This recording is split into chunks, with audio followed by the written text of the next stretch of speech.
Good afternoon, good afternoon, good afternoon.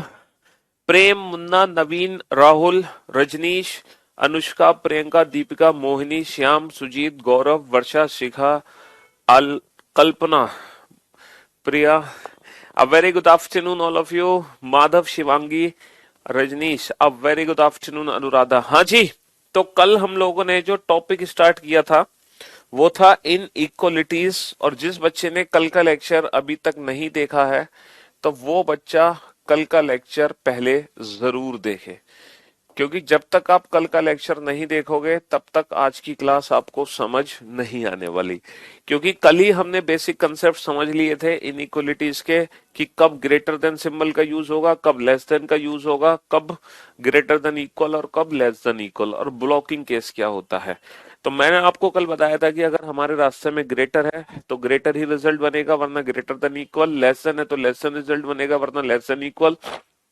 और अगर दोनों फैमिली के मेंबर आते हैं तो कंडीशन ब्लॉक हो जाएगी।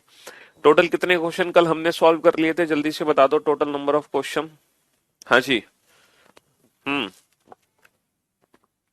कितने क्वेश्चन हम बना चुके थे? करीबन 27-28 क्वेश्चन शायद हमने बनाए थे कल।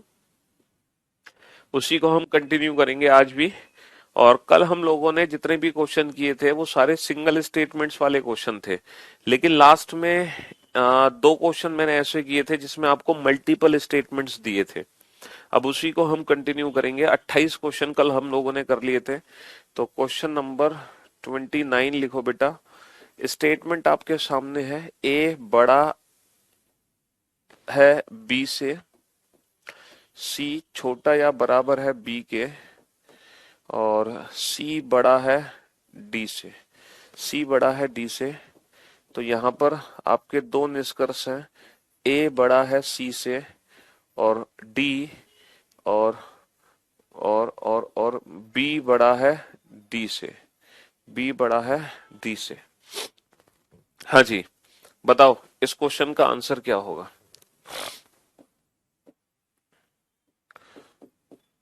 Question number 30। Again there are two statement, A बड़ा है बी से और सी छोटा है डी से, और ई छोटा या बराबर है बी के, और ई बड़ा है डी से। Again there are two conclusions, A बड़ा है ई से और बी बड़ा है सी से। हाँ जी। अब बहुत ही सोच समझ के आंसर देना बेटा इस क्वेश्चन का, बहुत ही सोच समझ कर, क्योंकि यहाँ पर आपको सिंगल स्टेटमेंट बनाना पड़ेगा, उसी के बाद आप अपने क्वेश्चन का आंसर दे सकते हो बिना सिंगल स्टेटमेंट बनाए। अच्छा, वो जो सिंगल स्टेटमेंट बनाना है वो आप अपने मन में भी बना सकते हो। वो सिंगल स्टेटमेंट आप अपने मन में भी बना सकते हो, जरूरी नहीं कि वो लिखना ही पड़े आपको।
हाँ जी।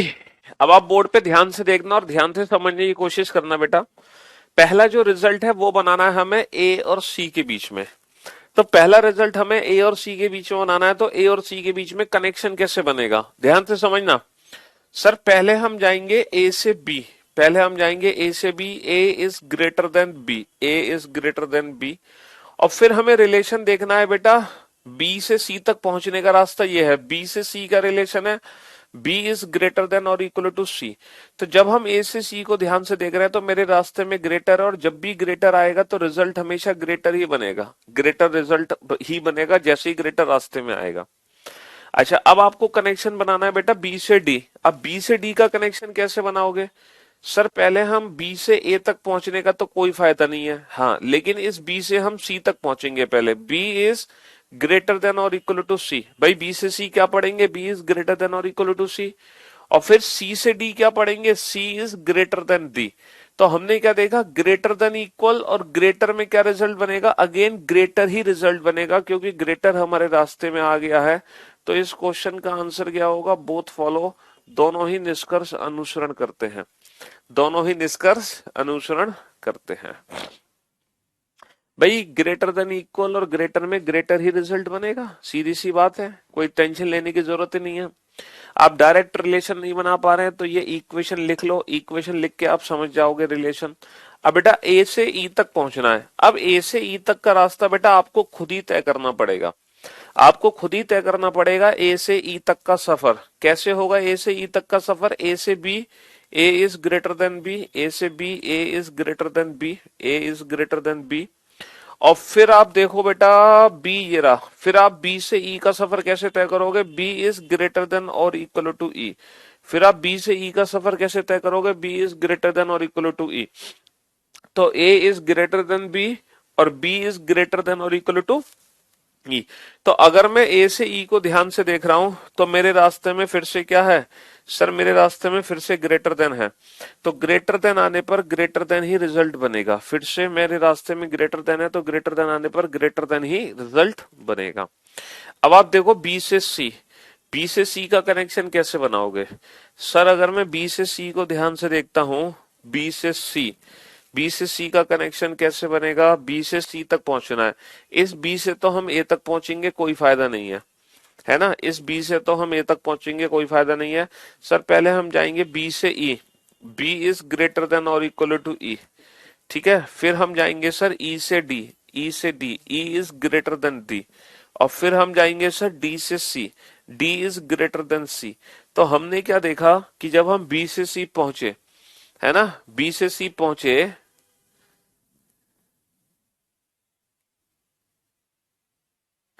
एक बच्चा कह रहा है कि सर यहाँ पर तो सिंबल अपोजिट है, ए से बी और बी से सी। अरे बाबू, ए से बी ग्रेटर है और बी से सी ग्रेटर देन इक्वल है। तो ए से सी दोनों फैमिली के मेंबर नहीं है, चिन्ह दोनों समान है, ग्रेटर ग्रेटर देन इक्वल।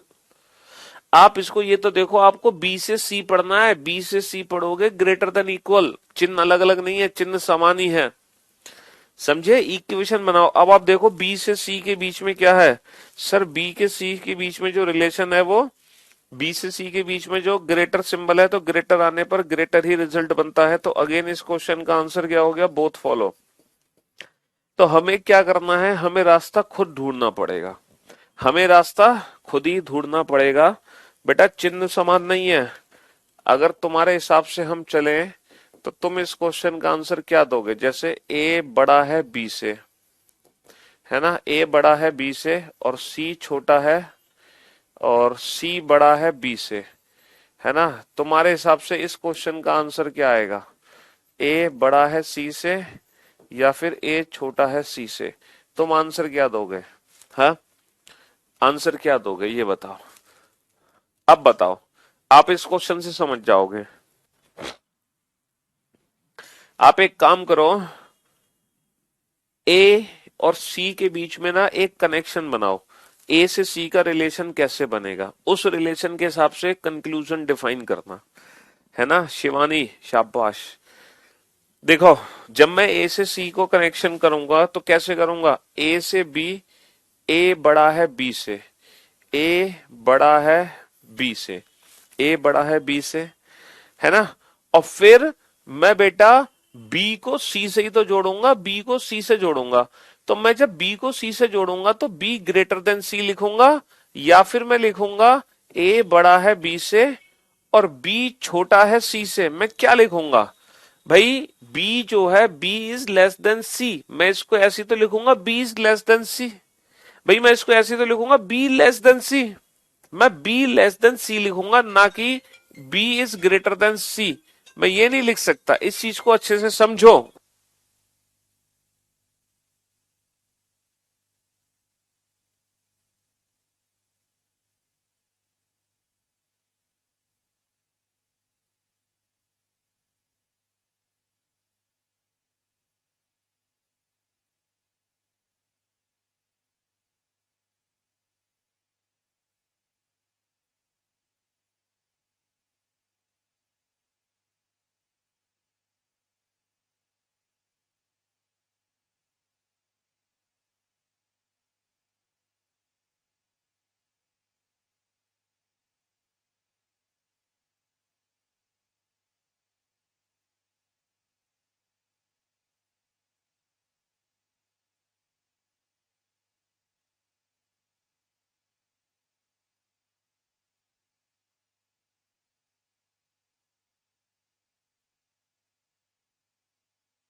हाँ जी, हुआ कि नहीं हुआ कंसेप्ट क्लियर। तो भाई साहब जब हम ए से सी का रिलेशन बनाएंगे तो ए से बी है ग्रेटर देन, और बी से सी जो लिखेंगे ना, हम ग्रेटर देन नहीं लिख सकते, हम बी से सी लिखेंगे बी लेस देन सी।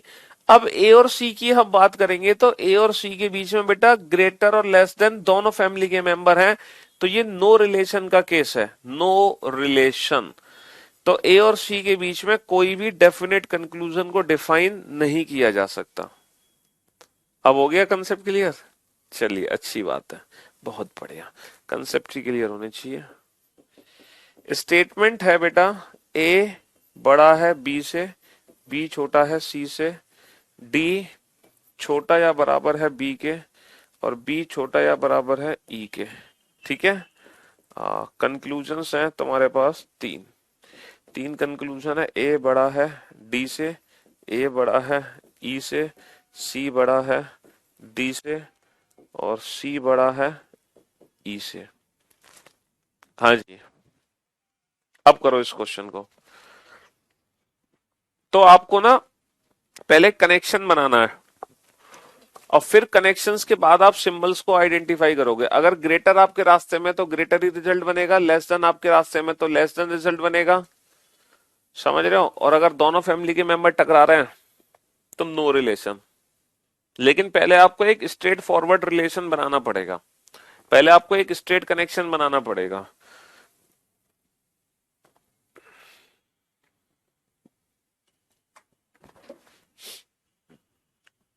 हाँ जी, अगर मैं इस क्वेश्चन की तरफ ध्यान से देखूं और मैं ए से डी का रिलेट करूं, ए से डी, तो भाई साहब ए से डी का कनेक्शन कैसे बनेगा, ए से बी और बी से डी। तो A is greater than B और बी इज ग्रेटर देन और equal to D, B is greater than और इक्वल टू डी। तो जब मैं ए से डी को ध्यान से देख रहा हूं तो मेरे रास्ते में ग्रेटर और ग्रेटर देन इक्वल है, तो ग्रेटर ग्रेटर देन इक्वल में ग्रेटर ही रिजल्ट बनेगा, ग्रेटर ही रिजल्ट बनेगा। अगर मैं ए से ई को देखूं तो ए से B, A is greater than B, और फिर सीधा बी से ई, और फिर सीधा बी से ई, बी लेस देन और इक्वल टू ई, फिर सीधा बी से ई, बी इज लेस देन और इक्वल टू ई। तो अब आप देखो ए और ई के बीच में दोनों फैमिली के मेंबर टकरा रहे हैं। अब जब दोनों फैमिली के मेंबर टकरा रहे हैं तो नो रिलेशन का केस है, तब नो रिलेशन का केस है। अब आप सी से डी का कनेक्शन बनाओ, सी से डी, सी से डी का कनेक्शन कैसे बनाओगे, सी से B, C is greater than B, भाई C is greater than B. और बी से डी क्या लिखोगे, बी से डी लिखेंगे बी इज ग्रेटर देन और इक्वल टू डी। तो सी से बी भी ग्रेटर, बी से डी भी ग्रेटर, तो ग्रेटर ग्रेटर देन इक्वल में ग्रेटर ही रिजल्ट बनेगा।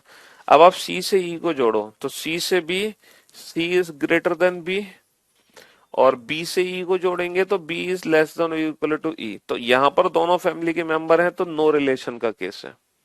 यहां पर दोनों फैमिली के मेंबर है तो नो रिलेशन का केस है, तो इस क्वेश्चन का आंसर होगा only first and third follow. केवल पहला और तीसरा निष्कर्ष अनुसरण करता है, केवल पहला और तीसरा निष्कर्ष अनुसरण करता है। समझे बाबू? हाँ जी। चलिए नेक्स्ट क्वेश्चन नंबर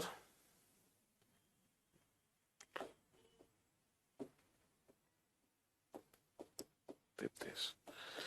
एक स्टेटमेंट है A not greater than B, not greater than B,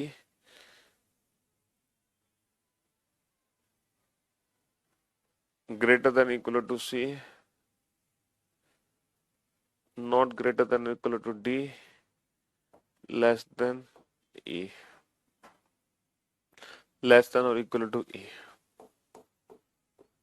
पहला कंक्लूजन है A बड़ा है C से, दूसरा है C छोटा है E से। हाँ जी। चलिए साहब, अब ये क्वेश्चन आपके सामने है। अच्छा, आपको पता होना चाहिए कि इसका मतलब क्या है। देखो, ये होता है ग्रेटर और ये है नॉट ग्रेटर। नॉट ग्रेटर का मतलब है बड़ा नहीं होना चाहिए, बड़ा नहीं होना चाहिए तो इधर लेस देन और इक्वल। इसका मतलब है ना बड़ा ना बराबर, ना बड़ा है ना बराबर है, इसका मतलब है छोटा है। इसका मतलब है नॉट लेस देन, छोटा नहीं होना चाहिए, छोटा नहीं होना चाहिए तो इधर ग्रेटर और इक्वल, बड़ा या बराबर।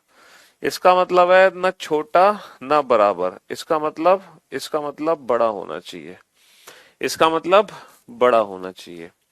तो ये इन साइन के मीनिंग है, ये इन साइन के मीनिंग है। अब आप इस हिसाब से इस क्वेश्चन का आंसर दो जल्दी से।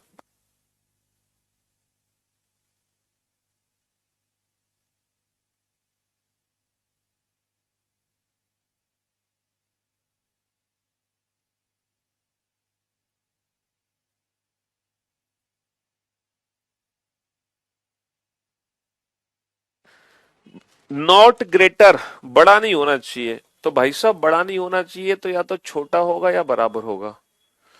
अच्छा, ना बड़ा है ना बराबर है, इसका मतलब छोटा है। तो ए और सी के बीच में तो नो रिलेशन का केस आ गया, ए और सी के बीच में तो नो रिलेशन का केस आ गया। लेकिन जब मैं सी से ई को ध्यान से देख रहा हूं तो लेस देन इक्वल में लेस देन रिजल्ट होगा, लेस देन इक्वल में लेस देन रिजल्ट होगा। तो ओनली सेकेंड फॉलोस, केवल दूसरा निष्कर्ष अनुसरण करता है, केवल दूसरा निष्कर्ष अनुसरण करता है। समझ रहे हो? एम, हाँ जी। तो M dot N dot P dash Q dash R dash S. अब ध्यान से सुनना, एम बड़ा होना चाहिए क्यू से, एम बड़ा होना चाहिए क्यू से, और पी बड़ा या बराबर होना चाहिए एस के। तो कौन सा ऑप्शन मेरा करेक्ट होगा? Option A, option B, option C, option D,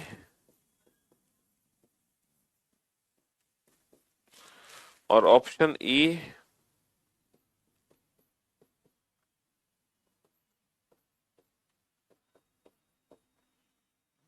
इन पांचों में से कौन सा ऐसा ऑप्शन है जिसको अप्लाई करने पर दोनों ही कंक्लूजन मेरे 100% ट्रू हो जाएं? मतलब ये वाला कंक्लूजन भी 100% ट्रू होना चाहिए और ये वाला कंक्लूजन भी 100% ट्रू होना चाहिए।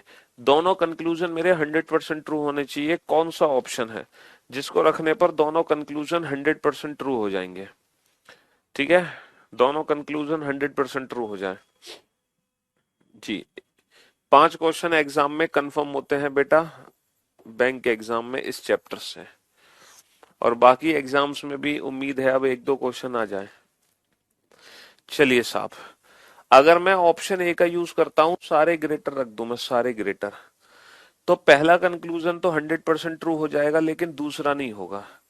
अगर मैं ऑप्शन बी का यूज करता हूं तो दूसरा कंक्लूजन 100% ट्रू हो जाएगा, पहला नहीं होगा।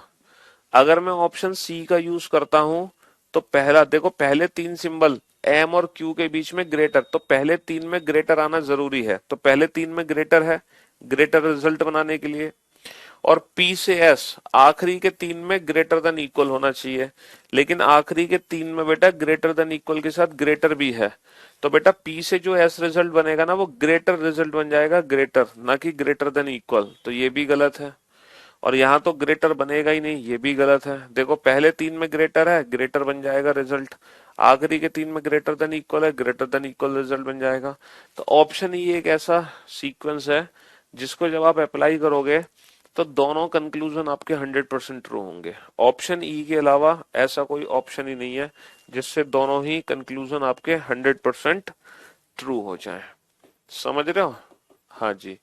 स्टेटमेंट है A dash B dash C dash D dash E dash F. ठीक है जी, आपको ए बड़ा है डी से और सी बड़ा या बराबर है एफ के, दोनों 100% ट्रू करने हैं। पहला विकल्प है पहला विकल्प है greater, less than, equal, equal, greater than equal. ठीक है। दूसरा ऑप्शन है greater, less than equal, equal, greater than equal, greater than equal. तीसरा ऑप्शन है greater than equal, greater than equal, equal, equal, greater than. चौथा option है greater, greater than equal, equal, greater than equal, greater than equal. पांचवा option है greater, greater than equal, equal, greater than equal, less than equal. हाँ जी।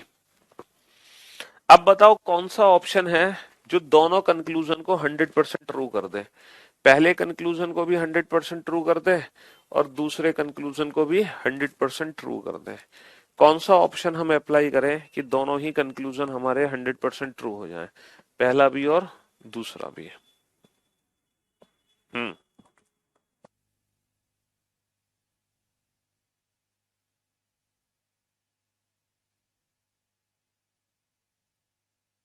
दोनों 100% true होने चाहिए, पहला भी 100% ट्रू होना चाहिए, दूसरा भी 100% ट्रू होना चाहिए।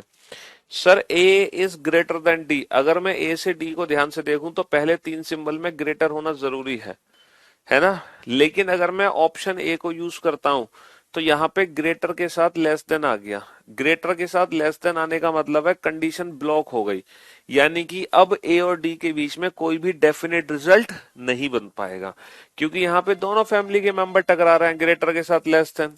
समझ रहे हो? दूसरे ऑप्शन में ग्रेटर के साथ लेस देन इक्वल है, अगेन बेटा कंडीशन हमारी ब्लॉक हो गई। अच्छा, तीसरे में ग्रेटर है ही नहीं, ग्रेटर है ही नहीं, ये भी खत्म। चौथे में ग्रेटर है और यहाँ पे ग्रेटर देन इक्वल है, option fourth is the right answer. यहाँ पे ग्रेटर तो है लेकिन यहाँ पे कंडीशन ब्लॉक हो रही है ग्रेटर के साथ लेस देन, यहाँ पे कंडीशन ब्लॉक हो रही है, यहाँ पे कंडीशन क्या हो रही है, कंडीशन ब्लॉक हो रही है, तो सिर्फ चौथा ऑप्शन हमारा करेक्ट होगा, सिर्फ और सिर्फ चौथा ऑप्शन हमारा करेक्ट होगा। A is greater than B is equal to C, question mark D is equal to E, is equal to E, नहीं, is greater than or equal to E। अब बेटा A बड़ा है D से और C बड़ा या बराबर है E के, ये दोनों कंक्लूजन मेरे 100% ट्रू होने चाहिए, then what will come in place of question mark, greater, greater than equal, equal, either greater than equal or equal, either greater और greater than equal और equal। ये बताओ प्रश्नवाचक चिन्ह की जगह क्या आना चाहिए ताकि दोनों ही कंक्लूजन मेरे 100% ट्रू हो जाएं, पहला भी और दूसरा भी, दोनों कंक्लूजन 100% ट्रू करने हैं। हाँ जी, पहला कंक्लूजन भी 100% ट्रू हो जाए, दूसरा भी 100% ट्रू हो जाए।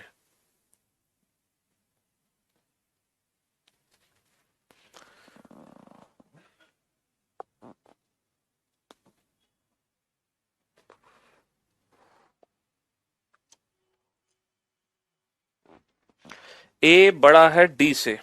अगर मैं ए से डी को ध्यान से देखता हूं, अगर मैं ए से डी को ध्यान से देखता हूं तो यहाँ पे ग्रेटर है।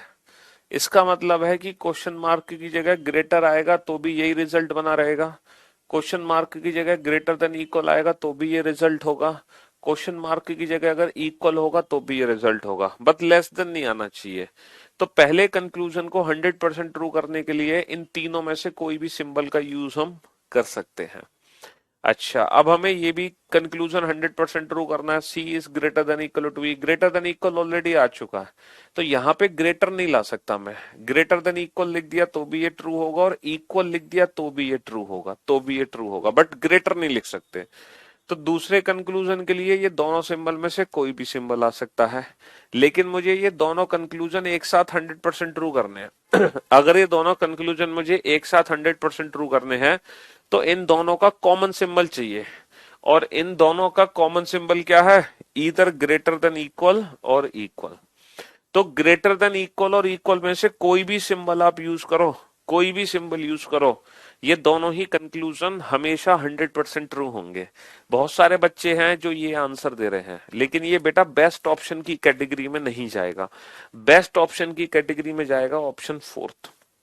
बेस्ट ऑप्शन की कैटेगरी में क्या जाएगा? बेस्ट ऑप्शन की कैटेगरी में जाएगा option fourth. Greater than equal और इक्वल भी आप यूज कर सकते हैं, तो भी ये दोनों कंक्लूजन मेरे 100% ट्रू ही रहेंगे। समझ रहे हो? हाँ जी, तो भी ये 100% ट्रू रहेंगे।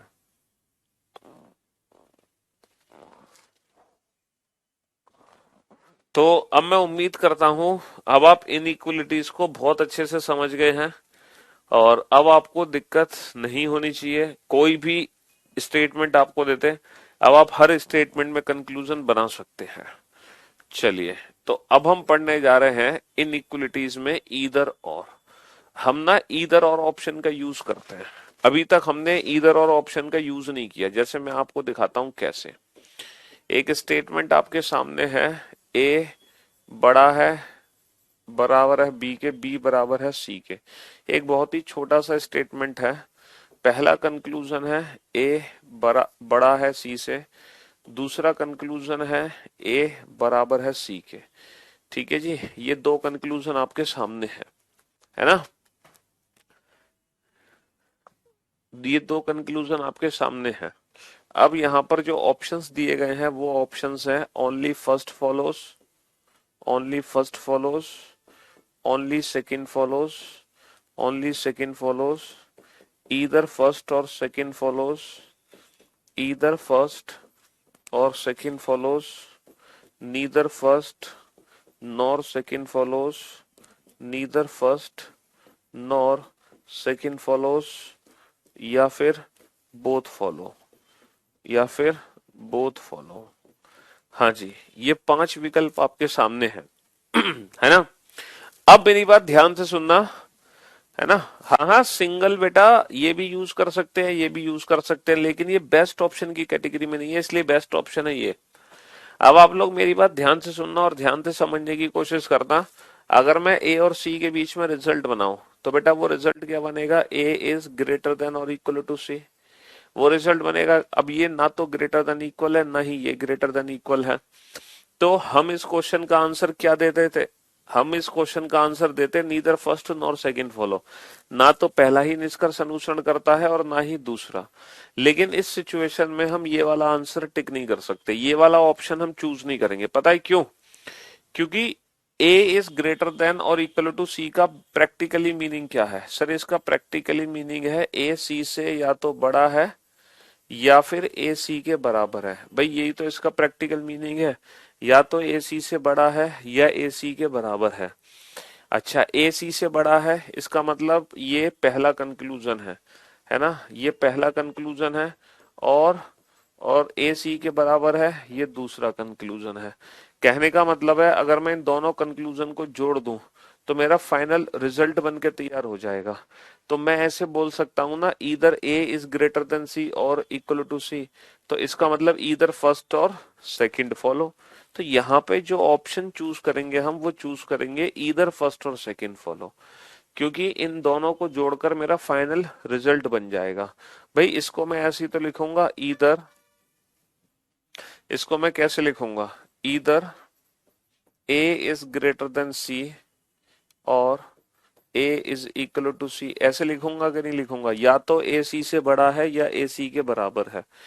अब या तो ए सी से बड़ा है, इसको मैं रिप्लेस कर दूंगा किससे, इसको मैं रिप्लेस कर दूंगा पहले कंक्लूजन से, क्योंकि ए ग्रेटर देन सी को मैं लिख सकता हूं पहला कंक्लूजन, और ए इक्वल टू सी को क्या लिख सकता हूं, दूसरा कंक्लूजन।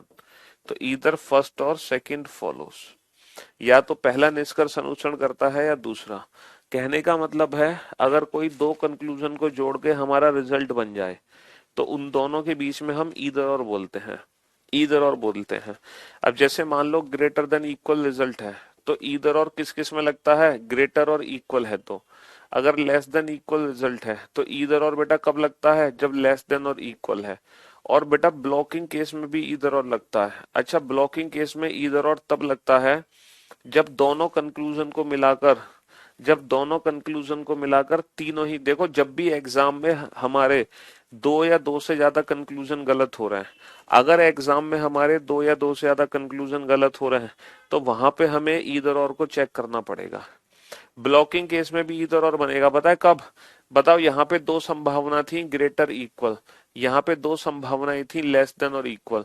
ब्लॉकिंग केस में बेटा तीनों ही पॉसिबिलिटीज होती हैं, बड़ा भी हो सकता है, बराबर भी हो सकता, छोटा भी हो सकता है और बराबर भी हो सकता है। तो ब्लॉकिंग केस ईदर और तब देता है जब दोनों कंक्लूजन को मिलाकर ये तीनों सिंबल आ जाएं। अभी जब मैं क्वेश्चंस कराऊंगा तो ये आप ये बात बहुत अच्छे से समझोगे। जैसे पहले ग्रेटर देन इक्वल का आप समझ गए, क्वेश्चन 38 मैं आपको लेस देन इक्वल का समझाता हूँ। लेस देन इक्वल में इधर और कब लगता है, ए छोटा या बराबर है बी के, बी बराबर है सी के। ठीक है, दो कंक्लूजन हमारे सामने हैं, ए छोटा है सी से, ए बराबर है सी के। एक क्वेश्चन नंबर 39 है ना, स्टेटमेंट है ए बड़ा बड़ा है बी से, बी बराबर है सी के, सी छोटा है डी से। तो पहला कंक्लूजन है ए बड़ा है सी से, दूसरा है ए बड़ा है डी से, तीसरा है ए छोटा या बराबर है डी के। ठीक है, हाँ जी। अब आप बोर्ड पे ध्यान से देखना, अगर आप क्वेश्चन नंबर 38 में ए और सी के बीच में रिजल्ट बनाओगे तो रिजल्ट क्या बनेगा between A and C. Sir अगर मैं ए से सी को ध्यान से देखूं तो रिजल्ट बनेगा ए लेस देन और इक्वल टू सी। रिजल्ट क्या बनेगा, ए लेस देन और इक्वल टू सी। और ये जो लेस देन इक्वल है ये दोनों कंक्लूजन को जोड़कर बना है, ये लेस देन इक्वल है, ये दोनों कंक्लूजन को जोड़कर बना है। इसीलिए इसको इंडिविजुअल तो दोनों कंक्लूजन गलत हैं, लेकिन इन दोनों को जोड़ते ही रिजल्ट बन गया। इसीलिए इस क्वेश्चन का आंसर हम क्या देंगे, इस क्वेश्चन का आंसर देंगे ईदर फर्स्ट और सेकंड फॉलोज, या तो पहला निष्कर्ष अनुसरण करता है या दूसरा। अगर मैं बेटा ए से सी पे ध्यान दूं तो ये रिजल्ट मेरा 100% ट्रू है। ए से डी बेटा दोनों फैमिली के मेंबर हैं, कंडीशन ब्लॉक, तो ए और डी के बीच में कोई रिलेशन नहीं है, ए और डी के बीच में कोई रिलेशन नहीं है। तो जब भी एग्जाम में हमारे दो या दो से ज्यादा कंक्लूजन गलत होंगे तो हमें चेक करना पड़ेगा कहीं ईदर और तो नहीं है। तो अगर मैं सेकेंड और थर्ड को ध्यान से देखूं, ए डी डी, यहाँ पे ग्रेटर भी है, लेस देन भी है, इक्वल भी है, तो दोनों को जोड़कर तीनों ही पॉसिबिलिटीज आ गई, इसीलिए ये ईदर और का केस है। तो इस क्वेश्चन का जो परफेक्ट ऑप्शन होगा वो पता है क्या होगा, only first and either second और third follow, only first and either second और थर्ड फॉलो, ये इस क्वेश्चन का परफेक्ट ऑप्शन होगा। Only first and either second और थर्ड फॉलो, ये इसको अगर मान लो एग्जाम में ऑप्शन लिखा है ओनली फर्स्ट फॉलोस तो वो ऑप्शन गलत है, उसको हमें चूज नहीं करना।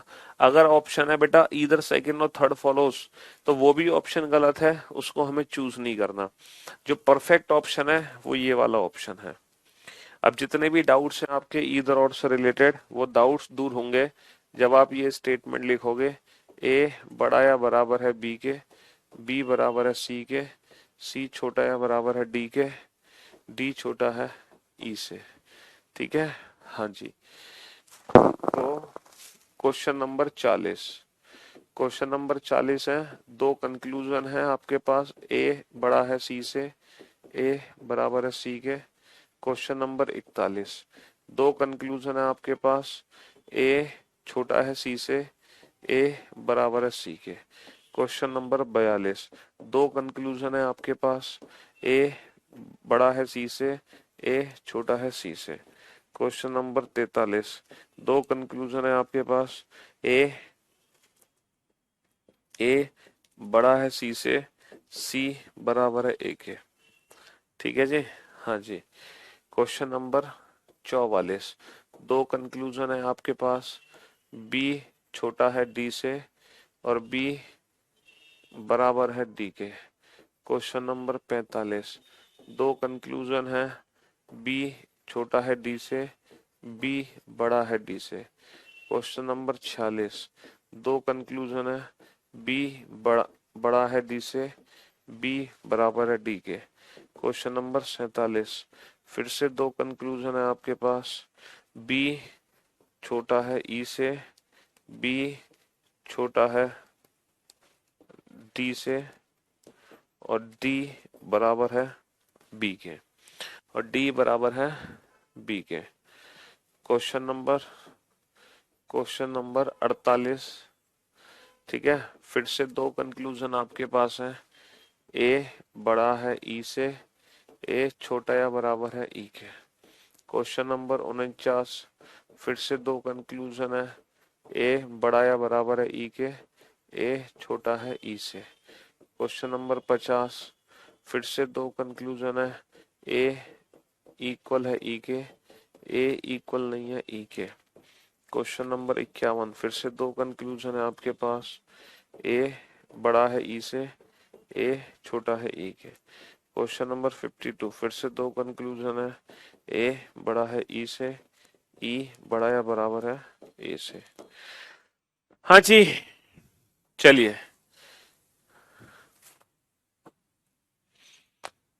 जब आप इन सारे क्वेश्चंस के आंसर दे दोगे तो ईदर और के सारे डाउट्स आपके दूर हो जाएंगे, सारे डाउट्स, क्योंकि मैंने इस क्वेश्चन में ईदर और के सारे डाउट्स ले लिए। ठीक है, ईदर और के सारे डाउट्स आपके दूर हो जाएंगे जब आप इन क्वेश्चंस का आंसर दे दोगे।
आराम से तसल्ली से सारे क्वेश्चंस के आंसर देने हैं।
हाँ जी, चलिए साहब।